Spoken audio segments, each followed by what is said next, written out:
Buongiorno, come stai? Spaghetti bolognese and all that stuff. That's about the extent of my Italian. But this is Italy, and what would you expect to see loads and loads of here in Italy? No, not them. Well, yes, you do see lots of nice ladies in Italy. Where did we get this cameraman from? But you also see lots of these because Italy is the scooter capital of the world. And we've come here especially to ride this brand new machine from Piaggio, the 250cc X9.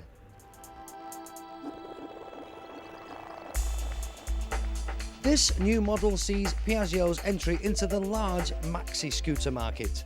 It's aimed at the rider with the need to cover longer distances, whilst retaining the ability to be manoeuvrable and easy to ride in busy town traffic. Being a single-cylinder 4-stroke engine, it does take a few seconds to wind itself up. It certainly doesn't feel quite as quick off the mark as some of the smaller capacity 2-stroke scooters. That said, it can still reach a top speed of 75 miles an hour, and the 14.5 litre fuel tank will take you close to 300 miles, reinforcing the idea that this machine is capable of much more than just nipping down to the local coffee shop. Taking the X9 through these twisty Italian roads was easy and, more importantly, very, very comfortable. The wide floor area allows you to ride feet forward in true cruising style. So let's have a closer look at the X9, the scooter that thinks it's a motorbike, because I think it looks a bit like a motorbike. Very sports bike, isn't it, that front end? Big pointed thing there with twin lamps. And let me show you this. What's this?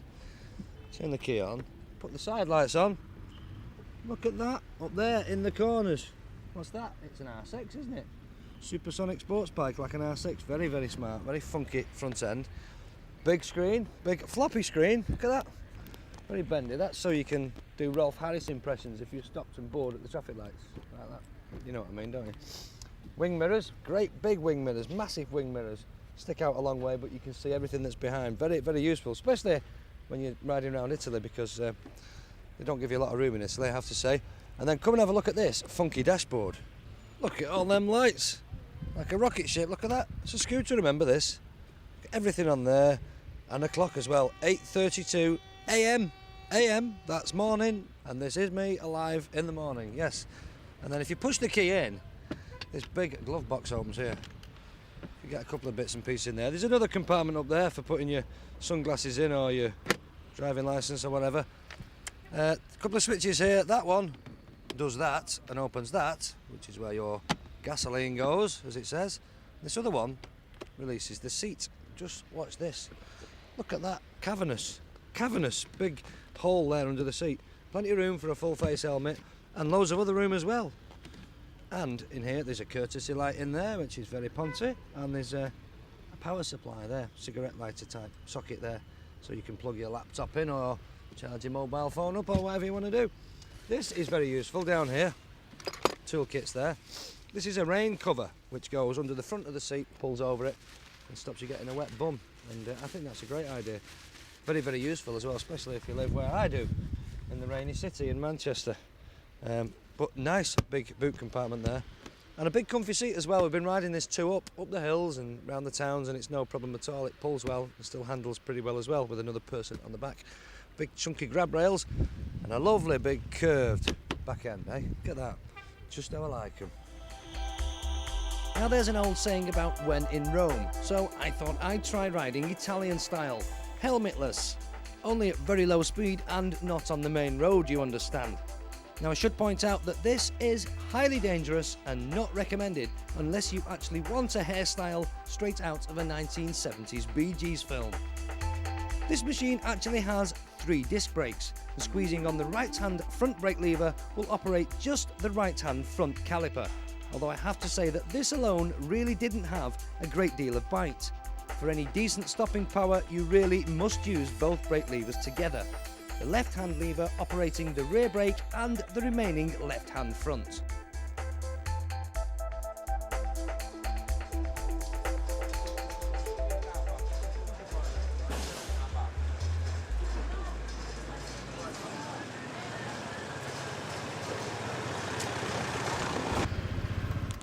You know, I suppose the ultimate test for any new scooter to see whether it works or whether it looks right is to bring it here to Italy, because they've seen them all here in Italy. Every type of scooter you can ever think of, even some wacky things like that thing there behind me. What on earth that is, I don't know. But this has attracted quite a bit of attention. It turned a few heads here in Italy, especially those football referees who blow the whistles in the traffic, the ones that stand in the road with the policemen's helmets on. It's attracted their attention. He's been pointing at me and blowing his whistle at me all day long. I think they like it myself. But it is a smart looking thing, as I say. I think it looks very motorbikey rather than scootery. Very comfy, easy to ride, very, very user friendly. Rev and go, great in traffic. I mean, if you can drive it round here, you can drive it round the M25. The M25 has got nothing on this place, believe me.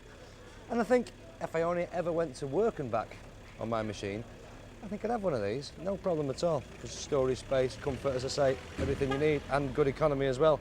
Cheaper insurance than a motorbike as well. But maybe you're not so much interested in what I think. Perhaps you'd like to see what the ladies think. So come back and join me a little bit later and I'll give you the bird's eye view on the new X9.